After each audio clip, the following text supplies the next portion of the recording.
덩샤오핑은 장쩌민에게 권력을 물려준 다음 이렇게 말했습니다. 자기 사람을 육성해야 한다. 적어도 군부대 고위급에 우리의 자녀들이 들어가야 마음을 놓을 수 있다. 중국의 권력 투쟁은 군을 장악하기 위한 다툼이라고 볼 수 있습니다.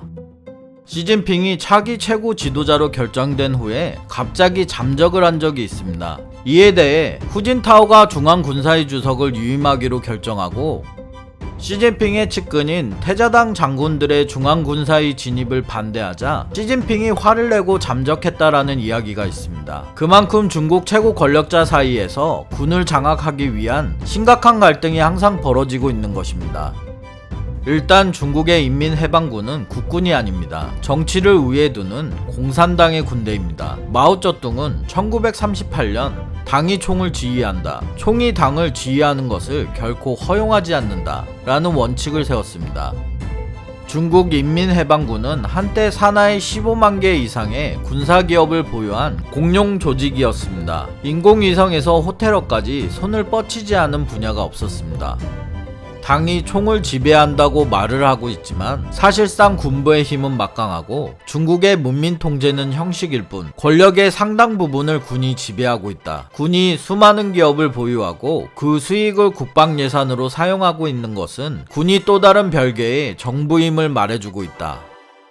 중국의 최고 권력자들은 항상 군부의 권력을 놓고 다투었는데 그 이유는 무엇일까? 이번 이야기는 중국 군부가 공산당을 겨냥했던 중국 역사에 대해 말씀드리겠습니다.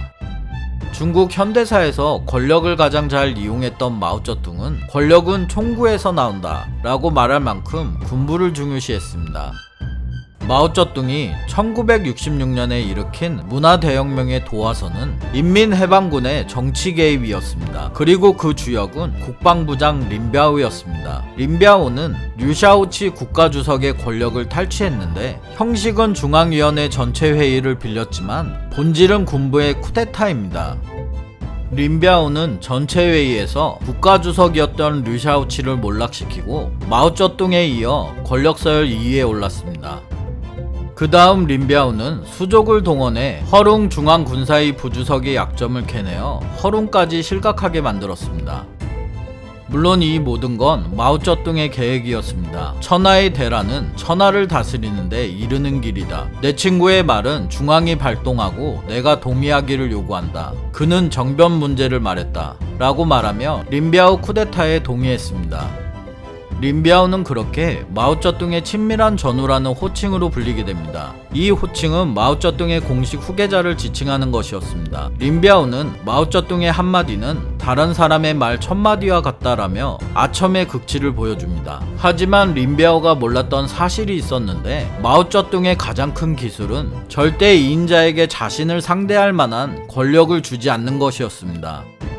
군사 실력자 린비아오는 눈치 없이 당내 이론과 첨보다와 결합했습니다. 이는 마오쩌둥의 권위에 위협이 되었고 마오쩌둥은 첨보다를 먼저 제거해버렸습니다. 위기를 느낀 린비아오는 공군부장으로 있던 아들과 함께 마오쩌둥을 살해하고 정권을 장악하려는 쿠데타를 일으키려고 했으나 사전에 발각되면서 실패했고 도망치다가 비행기가 추락해 죽게 됩니다. 절대 권력 마오쩌둥이 죽자 군부의 권력을 가진 사람들끼리 권력 다툼이 시작되었습니다. 문화대혁명의 도화선이 군부였듯이 종지부 역시 군부가 찍게 되는 것입니다. 마오쩌둥의 후계자로 지목된 화거펑과 문화대혁명 4인방의 권력 다툼이 본격화되는 가운데 화거펑은 문화대혁명 4인방의 쿠데타 움직임을 포착했습니다. 4인방 역시 자체 무력을 갖고 있었습니다. 화거펑은 서둘러서 예제닝 중앙군사위 부주석과 함께 4인방을 선제 공격합니다. 화거펑은 정치국 상무회의를 소집했고 4인방 중에 참석한 3명을 체포했습니다. 그리고 회의에 참석하지 않은 장칭에게는 특수요원을 보내 숙소에서 체포했는데 4인방 체포에 걸린 시간은 고작 35분으로 한 발의 총소리 없이 빠르게 이루어졌습니다.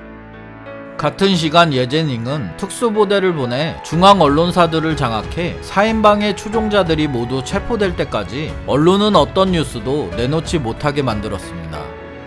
그렇게 4인방이 상하이에서 준비 중이던 군사 쿠데타는 사전에 분쇄되었습니다. 그날 밤 베이징에서 정치국 회의가 열렸고 화거펑은 당 주석과 중앙군사위 주석에 선출됩니다. 이로써 화거펑은 권력은 총구에서 나온다는 철칙에 따라 1인자 자리에 올랐습니다.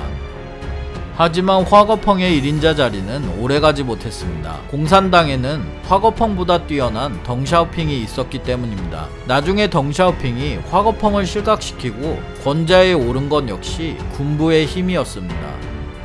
중국의 1인자가 된 화거펑은 당연히 덩샤오핑의 복귀를 즉각 승인하지 않았습니다. 1977년이 되어서야 마지못해 덩샤오핑을 중앙군사위 부주석으로 복귀시키면서 화거펑, 예제닝, 덩샤오핑의 3두 체제가 시작됩니다. 1979년 중국과 베트남 사이에 전쟁이 발발했습니다. 덩샤오핑은 말했습니다. 작은 친구가 말을 듣지 않는다. 엉덩이를 걷어차 주어야겠다. 하지만 문화대혁명으로 허약해진 중국이 베트남에게 사실상 패배하게 됩니다. 중국은 패배했지만 영리한 덩샤오핑은 중국 베트남 전쟁을 기회로 군부를 장악해버립니다.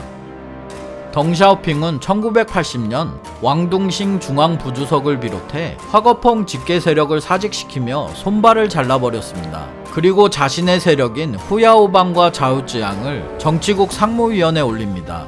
이 방법은 최고위직을 공격할 때 수족을 먼저 제거해 고립시킨 다음 공격하던 마오쩌둥의 방식과 같았습니다. 1980년 화거펑이 유고슬라비아를 방문하러 떠나자 군부를 장악했던 덩샤오핑은 이 틈을 이용해 화거펑의 경호원을 교체해버렸습니다. 그렇게 중국으로 돌아온 화거펑은 운신의 자유를 잃게 됩니다. 그의 중앙공작회의에서 화거펑 처리가 논의되었을 때 예제닝이 말했습니다. 유비는 임종 직전 제갈량에게 만일 내 아들이 보필할 만하면 하고 재주가 부족하면 그대가 취하시오 라고 말했다. 마오쩌둥 주석은 죽기 직전 나를 두 차례나 불러 지그시 쳐다봤다. 나는 화거펑 동지를 후주로 대했다. 내 힘이 부족했지만 있는 힘을 다해 도왔다. 화거펑은 스스로 당 주석직과 중앙군사위 주석직에서 사퇴하고 대신 예제닝을 추천했습니다. 하지만 예제닝은 은퇴를 고집했습니다. 결국 군부의 힘 덕분에 덩샤오핑이 중앙군사위 주석, 덩샤오핑 세력인 후야오방이 당 주석이 됩니다. 1989년에 일어난 천안문 사건 역시 쿠데타의 그림자가 보이는데 당시 대학생 시위를 둘러싸고 중국 공산당은 리펑 총리를 필두로 하는 보수파와 좌우쯔양 서기를 포함한 개혁파로 분열되었습니다. 중앙군사위 주석이던 덩샤오핑은 20만 명의 목숨을 희생하더라도 20년간의 평화를 손에 넣자라고 말하며 군대를 동원해 시위를 진압한 뒤 좌우쯔양을 실각시켰습니다. 천안문 사건이 쿠데타라고 불리는 이유는 중국 공산당 규약에 따르면 총서기의 선출과 파면은 중앙위원회 전체 회의의 권한이었지만 덩샤오핑은 중앙위원회 회의 없이 좌우쯔양 총서기를 퇴출시켰기 때문입니다. 게다가 군대를 동원하는데 중앙군사위원회 회의가 없었고 명령서에는 좌우쯔양의 사인도 없었습니다. 이런 이유로 당시 38군 군단장은 복종을 거부하기도 했는데 힘의 논리에 의해 항명죄로 5년형을 받고 옥에 갇혔을 뿐이었습니다. 천안문 사건을 수습한 덩샤오핑은 장쩌민에게 중앙군사위 주석직을 물려주고 정계에서 은퇴했습니다. 하지만 그 대신 양상쿤, 류아칭, 양상쿤의 동생인 양바이빙을 통해 장쩌민을 견제했습니다. 당시 중앙군사위는 이들 4명이 전부였는데 장쩌민의 사람은 아무도 없었습니다. 양상쿤, 양바이빙 형제는 장쩌민의 명령을 전달하지 않거나 부대 시찰에 동행하지 않는 방식으로 장쩌민을 무시했습니다. 1992년 덩샤오핑이 남순 강화에 나서자 양씨 형제는 인근의 사령관들을 동원해 덩샤오핑을 수행하면서 마치 황제의 행차를 호위하던 모습을 연출했습니다. 하지만 이것은 군서열 1위였던 장쩌민에 대한 도발이기도 했습니다. 장쩌민과 양바이빙은 당대에서 장성급 인사를 놓고 본격적으로 충돌합니다. 장쩌민은 중앙정치국이 결정하자고 주장했고 양바이빙은 자신이 유리한 중앙군사위에서 논의하자고 맞섰습니다. 이것은 공산당이 군부를 지휘한다는 철칙에 반기를 든 것이어서 장쩌민은 덩샤오핑에게 도움을 요청했고 덩샤오핑은 양상쿤과 양바이빙을 모두 실각시켜버립니다. 권력 투쟁에서 승리한 장점인은 군부의 환심을 사기 위해 대대적인 포상 인사를 했습니다. 그리고 군부에 남아있던 양씨 형제 지지 세력을 일거에 제거합니다. 이렇게 장점인이 군부를 장악하는데 3년이란 시간이 걸렸습니다. 후진타오는 신중하고 단호한 리더십의 소유자였지만 군권을 장악한 과정은 아주 험난했습니다. 위에서 말한 대로 90년대 중반 인민해방군은 산하에 15만 개 이상의 군사기업을 보유한 공룡 조직이었습니다. 게다가 특권을 이용해 탈세와 밀수까지 자행했습니다.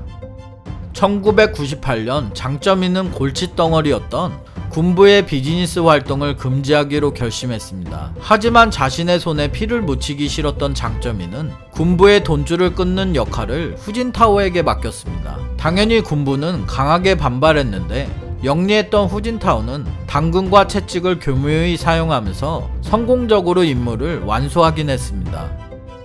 하지만 이것은 당연히 군부의 마음을 떠나게 했고 이 업적으로 후진타오는 중앙군사위 부주석에 취임했지만 군부는 당연히 후진타오에게 마음을 열지 않았습니다. 당, 정, 군, 재계 중에서 태저당의 비율이 가장 높은 조직은 군부입니다. 중국의 문화대혁명은 중국 경제를 마비시켰고 변변한 일자리가 없자 고위 간부들은 연줄을 동원해 자녀들을 군대에 입대시켰습니다. 그렇게 이들은 진급을 거듭해 현재 군부 내 최대 계파를 이루고 있습니다. 후진타오의 정치 기반은 공산주의 청년단이었기 때문에 군부 내 지지 세력은 취약했습니다. 후진타오는 고민 끝에 군부 직계 세력을 키워 태자당에 맞서기로 했습니다. 후진타오가 서부 변방에 근무할 당시의 서북벌과 2004년 중앙군사위 주석에 취임한 뒤 장교 50명을 엄선해 편성한 장군반이 후진타오의 양대 직계 세력이 되었습니다. 당시 중국 최고 권력자 후진타오를 도청하고 후계자로 낙점된 시진핑을 끌어내리려 한 보시라이 사건 역시 군부와 연결되어 있습니다. 혁명 1세대 보이보 아들인 보시라이는 호영호제하는 태자당 출신 장군이 많았습니다. 중앙군사위 부주석의 아들인 장하이양이나 류샤오치 아들인 류이안 정치위원 등이 대표적인 친 보시라이 인물입니다. 보시라이 역시 의심을 사는 대담한 행동을 했는데 후진타오가 에이펙 정상회의에 참석하는 동안 국방동원위원회 실전훈련을 국방부장과 함께 참관했습니다. 이는 매우 위험한 행동이었습니다. 그리고 측근 왕리진이 미국 영사관에 진입하자 이틀 뒤 보시라이는 아버지가 창설한 부대를 찾기도 합니다. 천원문 사건 이후 중국 군부가 정치에 개입하는 수준은 많이 낮아졌습니다. 그리고 겉으로는 공산당이 군부를 지휘했습니다. 하지만 공산당과 군부는 끊임없이 갈등해왔고 중국 전문가 양준메이는 중국에서 친위 군사 쿠데타가 일어날 가능성이 있다고 예측합니다. 언젠가는 군부가 장막을 걷어내고 무대 전면에 나설 수도 있다는 이야기인데 중국은 지금도 군부의 문민 통제라는 엄중한 과제를 안고 있습니다. 다음 영상도 재밌게 만들겠습니다. 구독 부탁드립니다.